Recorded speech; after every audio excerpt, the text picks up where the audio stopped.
See that? That's what I'm talking about. You see him flashing his brights?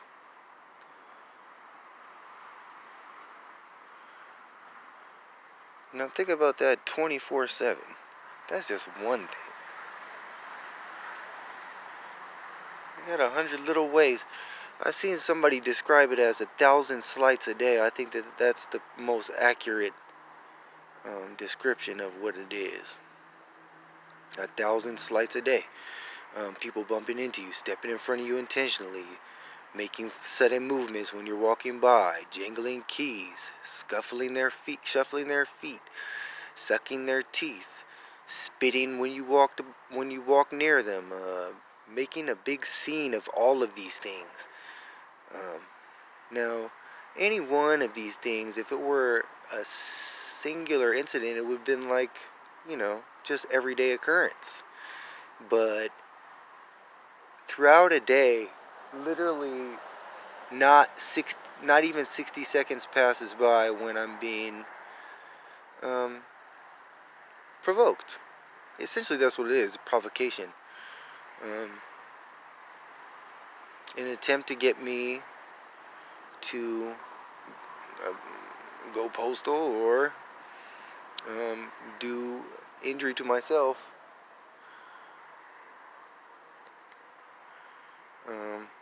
It started in February of 2018, so we're in the end. This is the 1st of July now. February, March, April, May, June, July. So almost a year and a half. I dealt with it for 6 months in Israel before I finally escaped Israel. They attacked me. Really, they attacked me the hardest while I was in the embassy. So there is a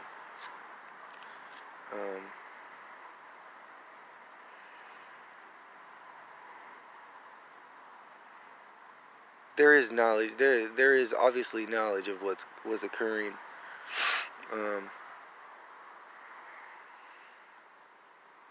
At least at that level.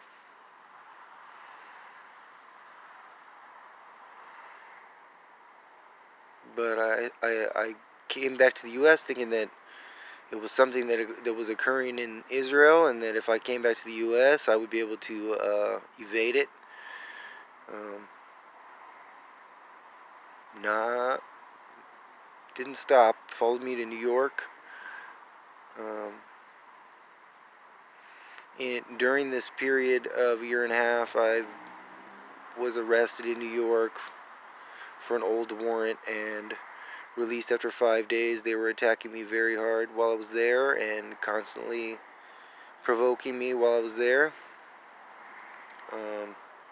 Then I got out of jail and I went into the New York shelter system. Same thing. And plenty of people who are very complicit, very aware of what they're doing, involved in the New York shelter system, including the police officers that work there, the staff that work there, the residents. Now, obviously I can't know the background or the history of any of these people, whether these people are even homeless, like as far as the residents go, whether they're even homeless or if they're just people who came especially to harass me and got into the shelter system, because it's incredibly easy. It's like a half hour or hour process. You're in the shelter system. You basically just say you're homeless and sign some papers, and you're in. So whether they were actually homeless or whether they came with the express intent to harass me and help attack me is unclear to me. I really have no concrete evidence of anything other than I know that they're doing it because I'm consistently feeling the effects of the attack. Now, when I say attack, an unknown weapon, it's because I don't have any information about it. I've consistently thought that it was, I initially thought, and I've many times returned on this possibility that there's some type of chemical involved.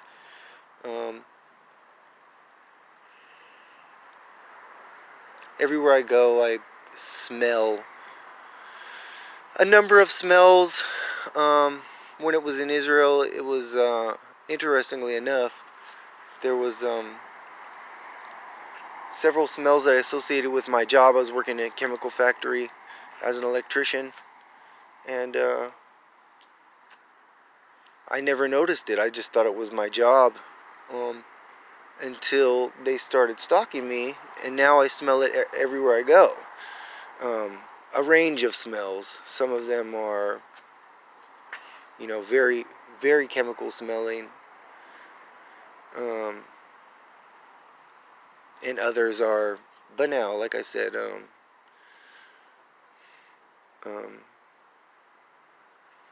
Laundry detergent or something of that nature constantly. Like, who smells laundry detergent 24 hours a day, dude? I mean, there's times when I can find a place remote enough that apparently they're unable to fill that area with the smell, but I'm fairly certain that they're releasing it from their vehicles, possibly in other ways, but I'm not quite sure.